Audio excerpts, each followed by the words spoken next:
Assalomu alaykum, kanalimizga xush kelibsiz azizlar. Bugun e'tiboringizga O'zbek shou biznesida farzand kutayotgan mashhurlar haqida ma'lumotlar taqdim etamiz.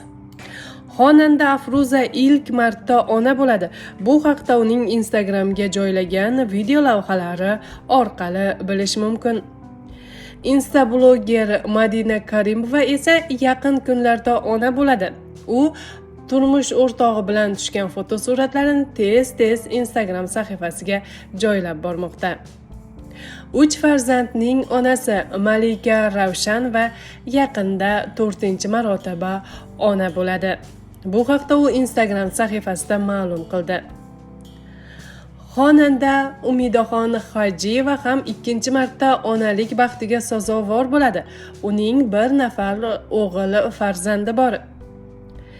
Aktrisa Farangiz Xalikova ham yaqinda ona bo'ladi.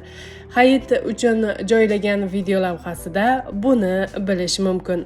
Biz esa kanalimiz nomidan mashhurlarimizni eson-omon farzandlarini dunyoga keltirib olishlarini tilab qolamiz.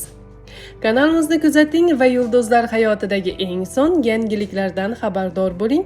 E'tiboringiz uchun rahmat.